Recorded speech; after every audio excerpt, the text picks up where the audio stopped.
What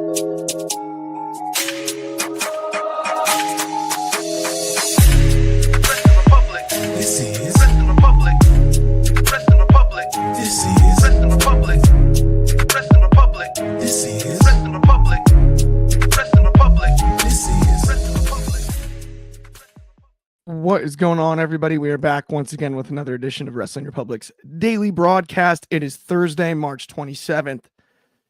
We're going to be breaking down Dynamite. I'm stoked about it. Happy Thursday, everyone. We're firmly on the road to WrestleMania, but why not have a fun AEW show today for all my sickos out there? And speaking of sickos, let me introduce one to you that I haven't seen in a couple days, but get your twos up for the Tuesday Night Delight all the way out in the DMV. It's Shoddy. What's good?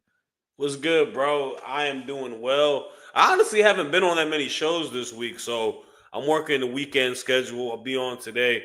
I'll be hosting Saturday. But we good, man. We good. It's a Thursday.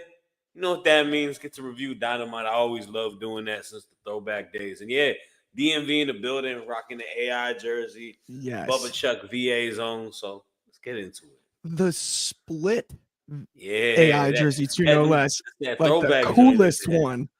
The coolest one, no less.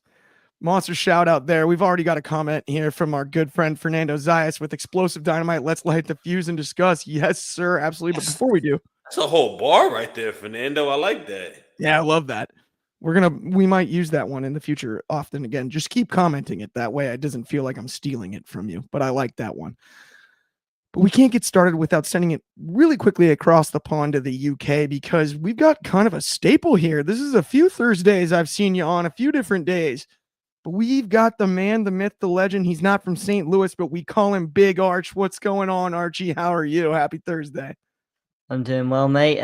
Ben may as well just permanently book me for this day now, I reckon. No, it's great to be on another Thursday reviewing AEW again, and as the Titantron weirdly says, let's review AEW Dynamite, a Minecraft movie. Yeah, exactly. Let me say something real quick about that. I am 32 Feel free. years. I'm 32. I'm turning 33 in June in 3 months.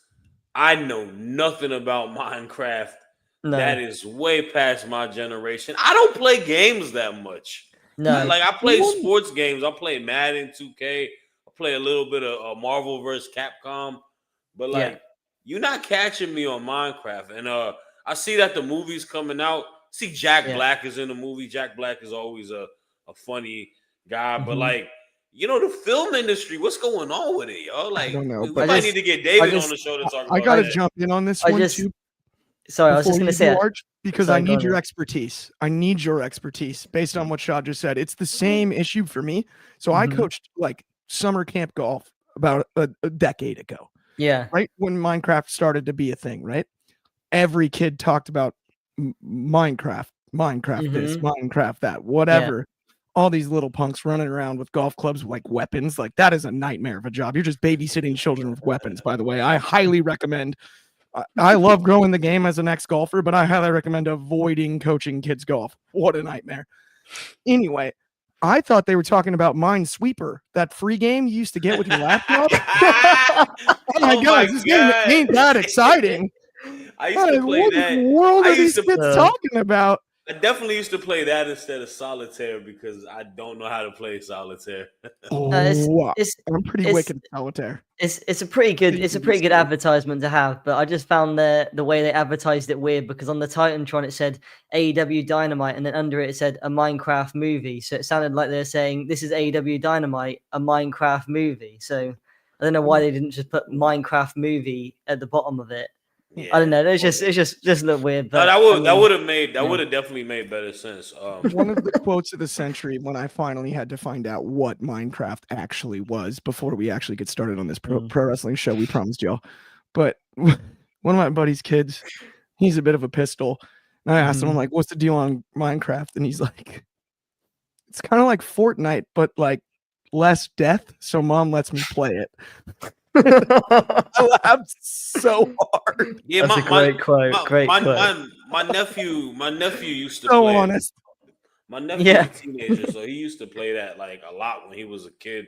He don't play it no more either, but Let's get into the rest of the show, though. Let's get into it. 100%. So In the Moxley, gaming podcast, John Moxley and Swerve Strickland face-to-face last night. This is very clearly our next rivalry. We saw it at Revolution, the way the show ended with Swerve, coming out to interrupt. I'm excited about it. I love the line from Strickland, though. The callback to the John Cena promo. You're just out here playing John Moxley. Oh, ice cold. Absolutely nothing but net Swerve on that one. Yeah. Shad, I want to get your thoughts on the whole thing and how excited are you for this match? Look, they had to break the glass and they had to get themselves somebody that can make the main event scene legitimate and potentially bring this Death Rider storyline to a halt. And who else but Mr. Shane, Swerve, Isaiah Scott, Strickland, whatever you want to call him. That man is one of them ones. And I mentioned it in the chat earlier, bro. Like, this, it's night and day. It's night and day at this point when you talk about legitimacy when it comes within a feud. We went through this whole spiel with Cope going against Mox and the Death Riders, and it was just utter garbage. Horrible. Nothing about it was good. The only thing that was good about it is that they had a rematch and there was some spikes on Moxley's back. But the whole build to it was god awful. I don't want to, harp on a old man like Edge, but it is what it is. But when you come into this avenue, you look at somebody like Swerve. Swerve is a complete wrestler. He doesn't do nothing bad. He checks all boxes. And the essence of what makes Swerve the best and why he's so vital and important to AEW, he is a mastermind when it comes to storylines and storytelling. He's going to sell you a ticket to want to see something. A ticket to a pay-per-view that's not that long of a build coming up, but it's just the fact that we saw him win. We got to see him be the number one contender. And him and Moxley, the words exchanged, it felt like a storyline that had purpose, something that you could sink your teeth in. This is why I said last week when we did the show, Clark, you need to let the best people be in the main event picture. And I don't care about merit of age and any of that. It's the guys and it's the girls who matter, who are going to invest your fans to want to watch this, and that are the identity of AEW. Swerve is probably one of the best flag bearers that AEW can ask for. He's going to make you want to see him win. You want to root against him, whatever the situation may be, whatever role he's asked to play. He does it to a T. And him being the guy to go against Mox, being the potential, being the opponent for him at Dynasty, it's amazing. I love everything about it. And the thing I also love the most about it is Willow came out. Willow finally came out and checked Marina Shafir. We're getting a tag team match next week. And that was my biggest issue. I was like, what the hell are we doing with Marina and Willow? But we're doing something with them. So I'm happy. I'm a happy camper. They listen to me, and I'm good right now, bro. So salute to Tony Khan. I will be writing you a thank you letter and all of that. I loved something you mentioned there about last week. You talked about we need to keep the main event picture, the top people at the top. That is the goal. And it's not to use some old Midwest wisdom on you, but it's an old saying my grandma used to say, which is if you put a shirt in the dryer too many times, it's going to shrink. And it does seem to be the case sometimes with the AEW roster where you have somebody ascend to the main event level and then they're whipped back through the dryer. And it does shrink. It shrinks the star value. And in some way, you got to protect the talent at some point. This, though, was a positive. I don't want to sit here and act like it wasn't, because it very much was. Willow is the Marina stopper we've got from Fernando Zayas. I love that. Whose house? Swerve's house. Love that. I make beats. We've got Captain Charisma here with, I think it's time for Rated FTR to win the trios belts too. But I thought they kind of weren't like going to be friends anymore after last week. I don't know. Look, when it comes to Cope, it has to be ENC reuniting, going against FTR. Yeah. I think the swerve of that is we're leading to thinking Dax is going to go heel and turn on Edge. I think Edge is going to turn on them and I think he's going to align with Christian. Wow. I think that's to be honest, they were at their best as heels, didn't they, as a tag team? Do you think that they're going to do something in the interest of flash photography? Yes, they're gonna have they have to do the pose. Look, I think me and Drizzy talked about it on Spotlight. That's the swan song for him. That's why he came to AEW. He's gotta end off with Christian, right? He talked about it in interviews. He's done everything in pro wrestling, but finish a final run with what brought him into this business. You know what? That is with Christian. Is really unique, and I'm not even trying to pivot, and I promise you I'm going to let you finally talk about this, Archie. I know you're like, dude, what the heck? It's my turn. But we have a unique thing where we have two Hall of Famers that were in a tag team. They've been rivals against each other. We all know that they're attached as far as like their real life friendship and everything like that. Yeah. How cool would it be to have a dual retirement match? Edge versus I could honestly see that. Cope versus Christian for the end of both their careers. That would be unbelievable. You know, it's the last time you can see both. It's such a unique scenario given their entire careers, their friendship, all of it. I started to think about that. I'm like, man, you could do something really special there. It all depends if Christian wants to retire, because I will say this, as much as I'm content with knowing that Cope is coming to the end of his career with injuries and all that he's done, it feels like Christian is in a new prime of his career. Oh yeah, it feels like definitely. He's like LeBron at 40 right now. Like, you don't even realize that he's like it's interesting too. As he is, because there's a lot of parallels between the two, even as far as the injury stuff is concerned. Christian missed nearly as much time as Edge did, and we've like forgotten that, or as Cope did. I mean, at the end of the day, I think Christian is a more likely candidate to stay around the business post in-ring retirement. Christian got a microphone and do whatever he wants. GM, manager, commentary, it doesn't matter. He's talented like that. Sure. I see that as likely, but if he's physically ready to be done, then, I mean, that is something that would be, you get the tag run, and then it culminates in one final time, these two. Arch, what do you think about that? One of the most underrated wrestlers of all time. Also, before we go to Archie, no question. That man is a Hall of Famer in 3 different companies. Like, Captain Charisma, crazy.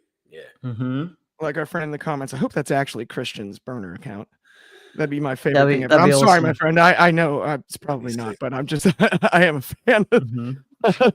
But at the same time, Archie, I do want to ask you. Actually, let's pivot back for a second about Mox and Swerve, and then if you have any comments on our Edge and Christian stuff, feel free to let it fly.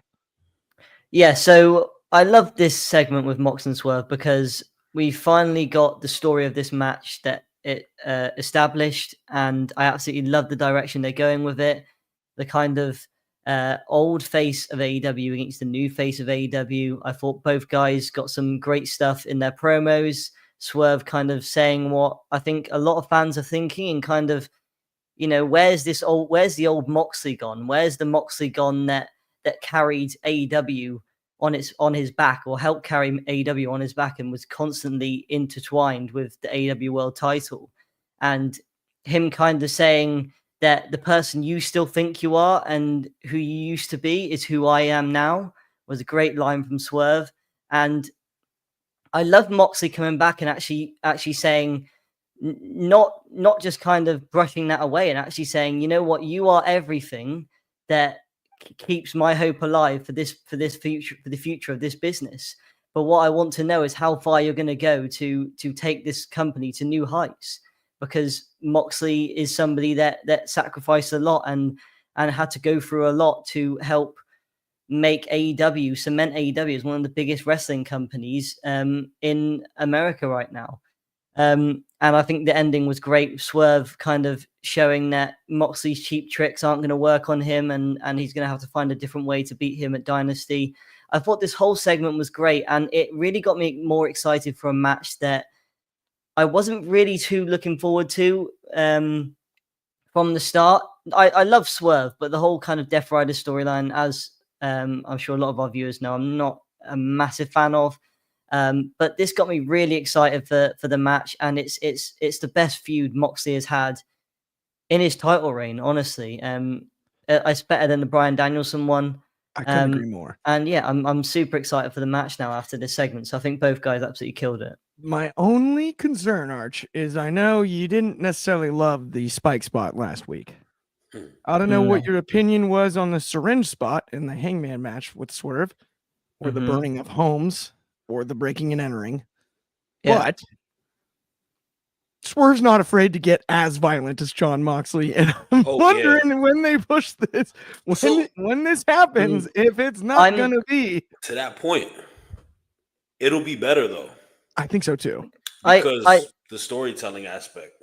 Yeah, I agree. And I think, look, I'm not a massive fan of crazy violence, as a lot of people know in wrestling, but I think the story is enough to carry this, or is enough to justify that kind of violence. That line from Swerve, what was it? He said, you say you're unscripted violence, boy, I am violence. He said, yeah. So it's I think that's going to be a very big story of this whole match is violence for sure. I think it's going to be nasty. I think we're going to see some blood, and I like blood in wrestling. Contrary to some other fans, to each their own, but I dig it. Let them bleed. I like it when it's justified. It's hard to say blood, sweat, and tears without the first word. That's all I'm saying. True. Yeah. You know what I mean? Okay. Let's keep it rolling here, though. We had a Kenny Omega match.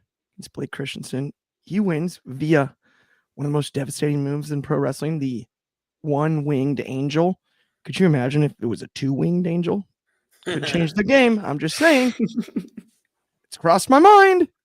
I've thought about it. Oh, yes. I meant Beats is pro blood too. Yes. See, look, it's not just me. If it's a two-wing angel, he's sending him to Sky Daddy, bro. It's the pearly gates.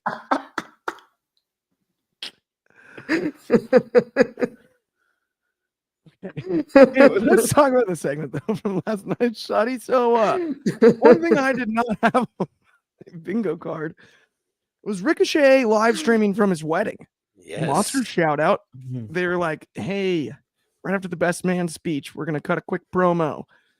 Dynamite's on. I can only imagine how that went down with the planner. She's like, what is this? Excuse me?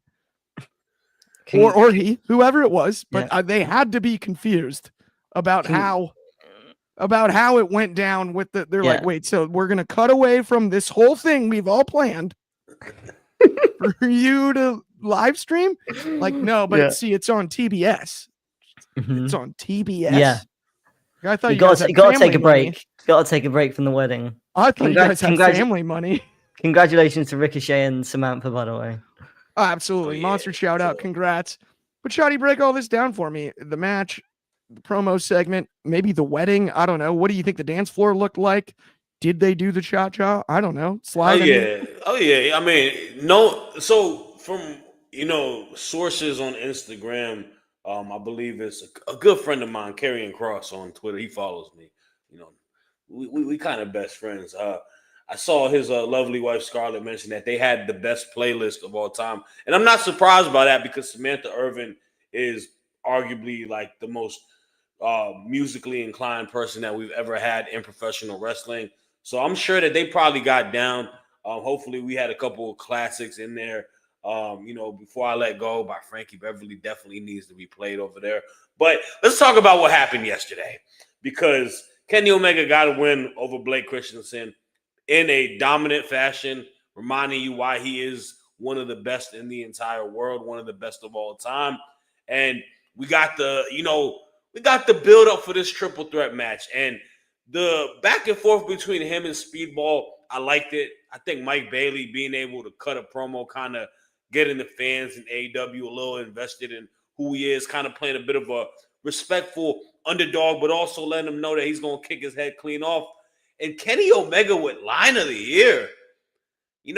I'm not here to make friends. I have cats. Are you serious? As a cat owner, do you not understand how amazing and truthful that line is?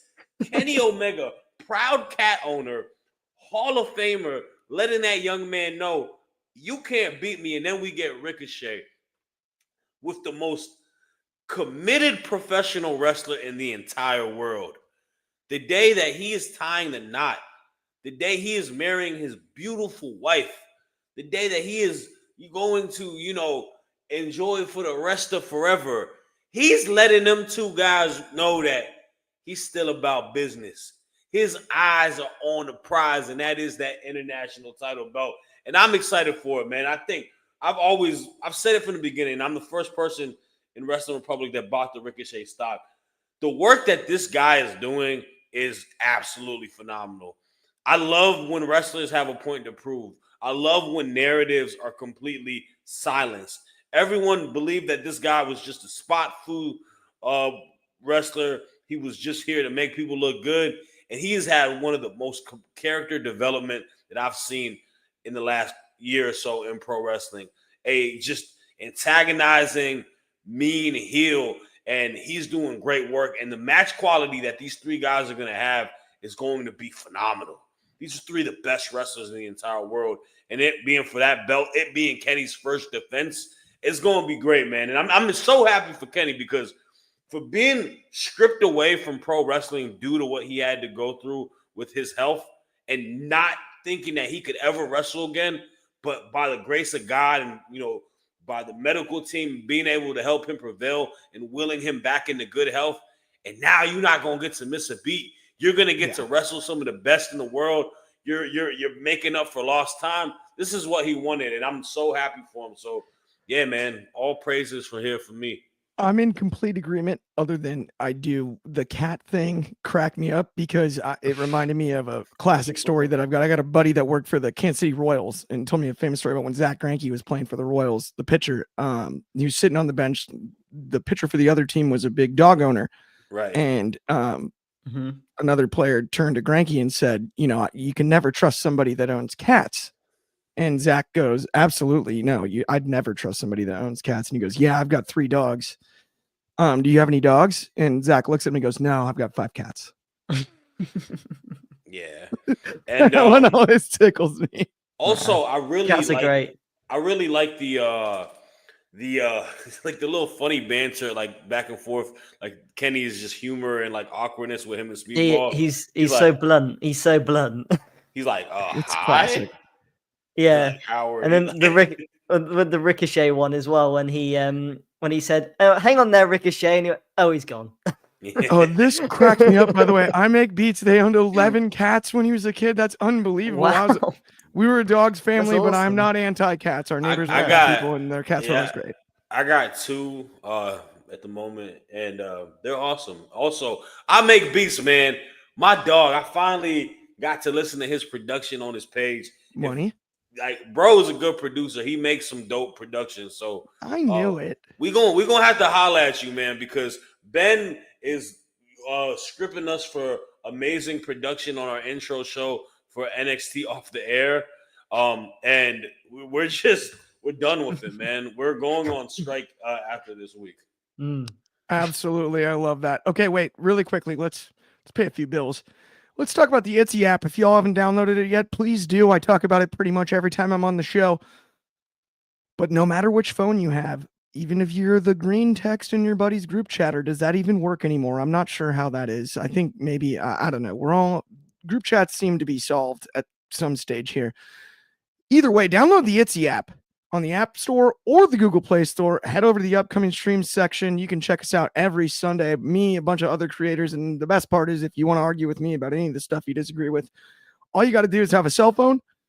It has a mic and a camera. You don't even have to turn the camera on if you don't want. You can go audio only and just absolutely have at it. It's a blast. Check that out, the Etsy app over in the App Store. But let's keep today's show rolling, my friends. Let's talk about Bobby Lashley, because this man is in the hurt business, and he is strong as could be. People. He's hurting strong people. As can be. Strong enough to rip up a piece of paper. We know that. We learned it. We learned that last night. He's been in the gym. His paper ripping skills, nothing. I could almost get a phone book. That's just a guess, though. I haven't seen it. Those are high quality papers on those cards, by the way. Yeah, Archie, have you ever seen a phone book? Just out of curiosity, before I Yes, of let you run course. away with this segment. How I'm young just do you curious. think I Still have am? them? How young do you think I am? You know about those? Yeah, I Either know way. about them.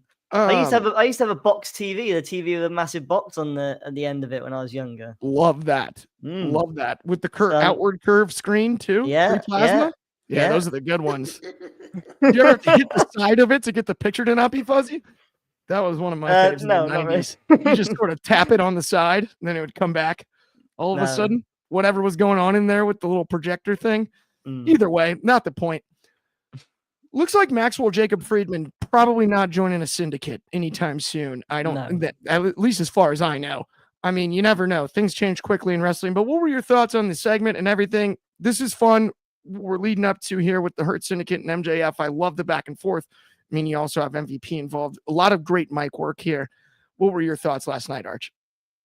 Yeah, so we are finally seeing some tension with the Hurt Syndicate, which I really love because you don't really see that a lot with factions.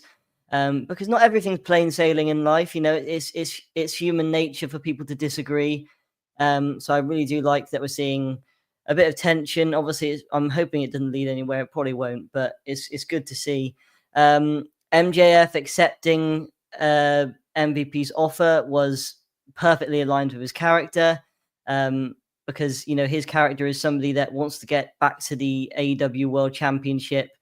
But not only back to the World Championship, but back there as quickly as possible, taking as many shortcuts as possible.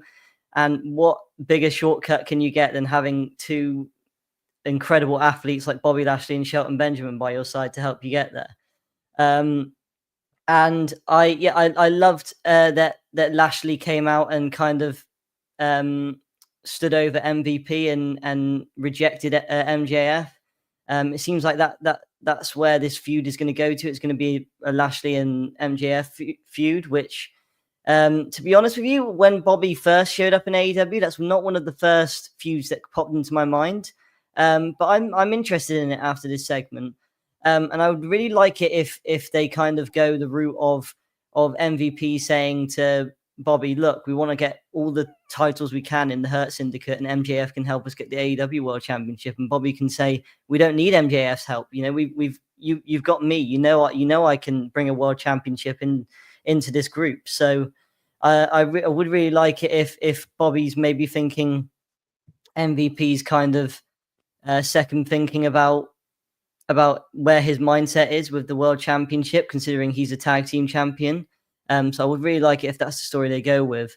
And then obviously Big Bill and Brian Keith came out, and I can't not mention this because just looking at Big Bill's face, I can tell that he was harnessing his inner Sabrina Carpenter and just thinking to himself, please, please, please, can we finish this segment as quickly as possible? Because MVP it was brutal to watch because MVP just absolutely murdered Big Bill and Brian Keith on the mic. But I don't really like kind of burying like this in a segment usually, but in this sense it actually worked quite a lot. It made sense. The whole story of Big Bill and Brian Keith is they're trying to realize that people see them as jokes because they're affiliated with Chris Jericho, and MVP is already MVP destroyed that man last night. And MVP was already shocked by what he saw from Bobby Lashley, so he was not in a mood to have a conversation with not just anyone, but people he sees as jokes and doesn't take seriously. He was just like, right, I'm done with this. We got to go backstage now and talk with Bobby. I'm not talking to you guys. I really liked the burying, like you said. I thought it made perfect sense. Demoralized him, bro. And here's something though, because Big Bill, the selling was amazing, and the body language was perfect. This is what I really, really, really want, though. A lot of people don't realize Big Bill was a college basketball player at NYU. He's an NYU graduate, which is basically an honorary Ivy League school. The guy is brilliant. We haven't seen something like this in a long time. Kind of a big guy, like a Chris Nowinski, if you remember, back in the day. If he can sort of evolve into a character where he's like, how could you, I'm smarter than you almost out of this. Yeah. That would be so cool. I would be all over that. I mean, Otunga did something very similar, right? Or not Otunga. Yeah, right. Oh, Otunga, David right? Otunga. David Otunga. Yeah, because you had the Rhodes Scholars. Yeah. He was that's the dude from I Love New York, right? Right. I think it would be really cool if Big Bill did something like that because just NYU is an unbelievable school, almost impossible to get into. I think that'd be really, really cool. I like Big Bill. He always has like a bit of a skill wise. He reminds me of a young Test in a way. Yes. Yeah. Mm-hmm. No, that is a great comparison. Yeah, I would almost even argue he's slightly better. Did you freeze, Shody? Because I was going to say, if you're staying that still, I've never been more impressed by anything in my entire life. He's frozen. There's no way. Yeah. Okay. We'll let Shad come back in here in a second. Mm-hmm. Let's do this for now. Yeah. And Arch. Mm-hmm. But no, I think this dynamic with Lashley and MVP not necessarily being on the same page is fun. One thing I will say, obviously, MJF doesn't need 3 more letters starting with M to talk on the mic for him. So no, of course not. A brief partnership I'm fine with, but it's nothing long term. And I think at the end of the day, this is going to sort itself out. Yeah, given Bobby Lashley and whatnot. Yeah, and we'll be all good to go, right? When it comes to that. Yeah, I don't actually think MVP and MJF are going to have any sort of partnership. I think Bobby's going to. I think this is just a very, very small kind of bump in the road for Hurt Syndicate, and Bobby's going to kind of make MVP see the light, and I think Bobby's also going to sort of step up as the de facto leader, whereas now it still feels like it's MVP. That I think if we were really having to break it down, who's the leader, it feels like MVP. I think Bobby's going to step up as the de facto leader. And MVP will become more the mouthpiece, like you would expect, right? Yeah, that makes sense. That's how it should be for sure. But yeah, it was a great segment. My internet dropped. I'm sorry. All good. It happens. Technical difficulties. We can survive anything over here at WR. We've got Megan Bayne though in the main event. She was born in the darkness, molded by it. No, but the best current purveyor of the F5. At least that's active. I wonder what would break first. Yes. Your spirit. Your spirit. Oh yes. my God. Megan, that Bayne. Yes. She pins Toni, the timeless one, Storm. Yeah. Toni Storm remembers who she is, but she did not remember to kick out. That's all I'm saying. Megan Bayne is 1 up. If it was golf and it was match play, she is 1 up through 1. Yeah. A lot of golf to be played, but Archie, what a monumental victory and what a great rival following something. It is so much harder to follow something as great as the Mariah May rivalry was than it is to follow a flop because you're going to compare them back to each other. This follow-up so far build-wise has been outstanding also. People just they haven't stopped performing at the top of the card. In the women's division, we complained about it for half of last calendar year. Yeah. And what can you say now, man? I mean, talk to me about this one. Yeah, it's great to see AEW giving the women the main event more often, and not even that, we're seeing individual characters more. We're seeing a individual character for Megan Bayne, even someone like Penelope Ford, who wasn't so kind of intertwined with Dynamite or in the big stories in Dynamite. She's now getting her individual character, which is awesome to see. Toni Storm, as we know, is one of the best characters in not even just women's wrestling, in professional wrestling. And I thought this tag team match was fantastic. They all worked extremely well together. They had fantastic chemistry with each other. Megan Bayne looked awesome. She looked like a god.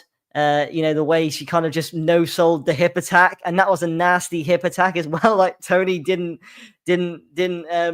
let she went full throttle on that hip attack, and she just got up like it was nothing. So that was awesome. And something I was really surprised by actually is the chemistry between Toni Storm and Thunder Rosa as a tag team. And I'm not going to repeat their tag team name on the daily, but I love their chemistry together. And I honestly think that with chemistry like that, they should kind of make the most of it and kind of make it into a storyline of sorts. And if they're having the Owen Hart tournament winners go on to face the world champions at All In, it would be cool to kind of see Thunder Rosa, because she hasn't been on the best run of in AEW right now. It would be cool if they kind of played off that, and she has like a kind of underdog run in the Owen Hart tournament and ends up facing Toni Storm in a kind of a kind of very respectful match, which kind of gets more and more tense as the weeks go on. But they've got fantastic chemistry with each other, and I was really surprised by that. And I really hope that we see more of the tag team of Toni and Thunder. Yeah, I actually really loved the Toni Thunder pairing. I agree with you 100%. I thought that was fun as could be. Shadi, before I go to you, we got a comment over here on Instagram that cracked me up, and it was, "Hi, when are you going to talk about WWE ? Same time, same place tomorrow, Junior, but not today." Yeah. I'm not even going to read the name on the comment, but yeah, Shadi. So Junior, Megan Bayne's Toni Storm. Yeah, I'm surprised you ain't call him buckwheat. That one's reserved for special occasions.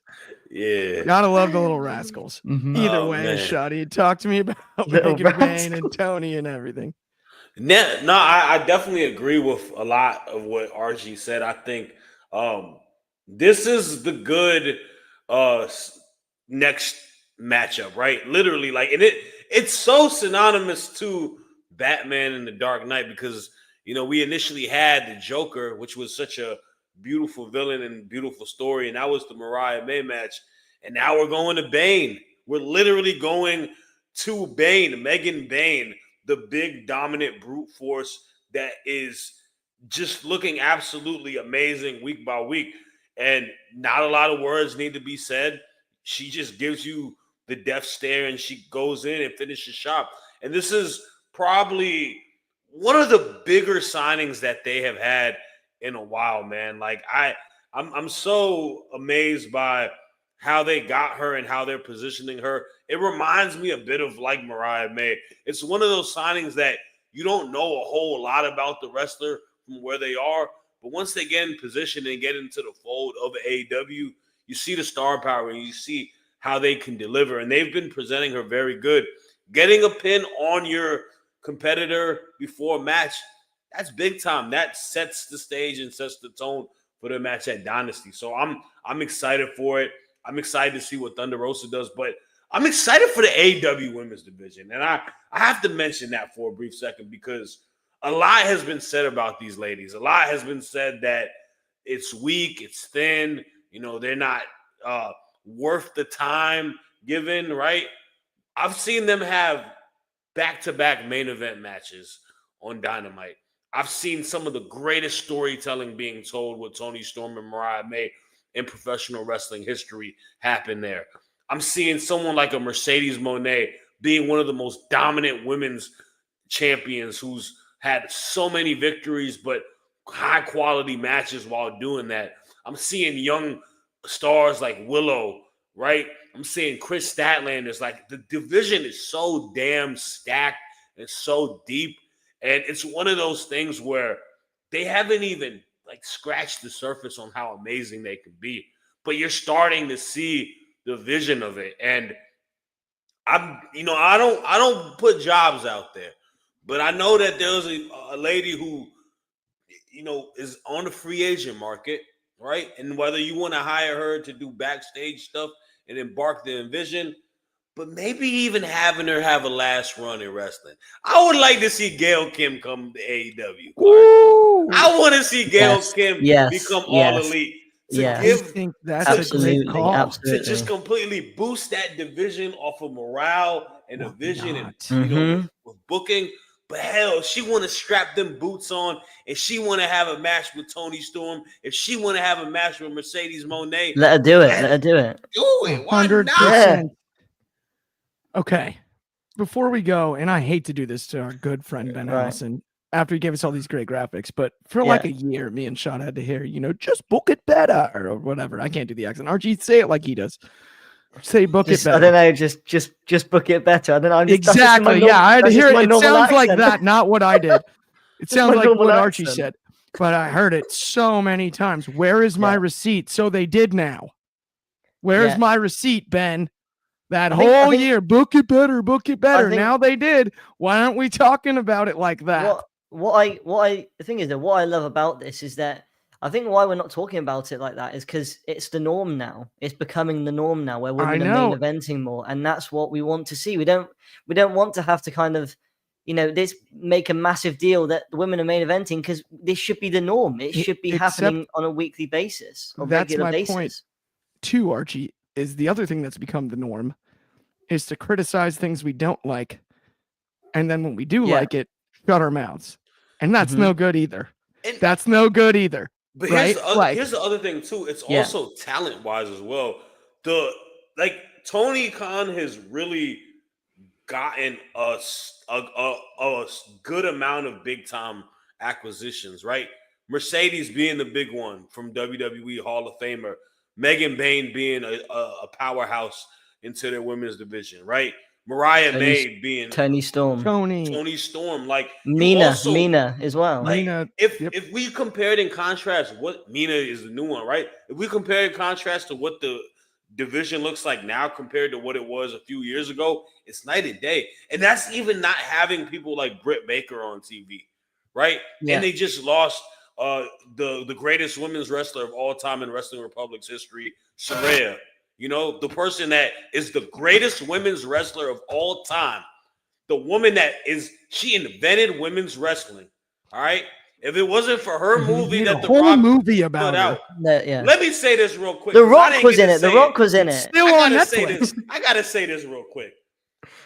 The Saraya glazing that y'all did yesterday had my stomach ill. Okay. What? Saraya and Paige are different people. Paige is a legend. I respect what she did. Saraya and her running AEW was a 2 out of 10. Fair. The only good thing that happened with Saraya is that we got to hear "We Will Rock You" at Wembley Stadium. Yes. And that's probably why Ben loved it so much. But Ben, I challenge you to the table. This is a challenge. Live on air. Gauntlet prone. Set it up. Wow. Hammer. Because I'm done with it. He's making me feel like I'm a hater. Set it up, Chaos. I'm not a hater, guys. Write it down. That's Jamie's job. I'm keeping it real with you. Speaking of bars, there's Shoddy. Okay, but by the way, I don't know how we're going to top that, so that's going to bring us to the end of today's show. Thank you, everybody that tuned in. Have an excellent Thursday. We really appreciate you. We'll be back same time, same place tomorrow. That's 1 o'clock. Over here on the West Coast. That's 4 o'clock on the East Coast, 8 o'clock still in the UK, and of course 10 a.m. for my friends in Hawaii. But Archie, you guys roll the clock backs. Is that Saturday night? Sunday. Sunday. So it's 6 o'clock for us in the UK tomorrow. After that, if you are over here in the continental United States, we will shift back to the normal time. If you're over in the UK, don't worry about it in the least. Same time, same place. And if you're in Hawaii, we'll shift back the hour as well. Just saying, right? I don't want to be too much of a mainlander, but either way, thank you everybody that tuned in. Have an awesome day on behalf of me, Clark, Shoddy, Big Arch, and everybody here at WR. We will talk to you soon. Peace. We'll get better.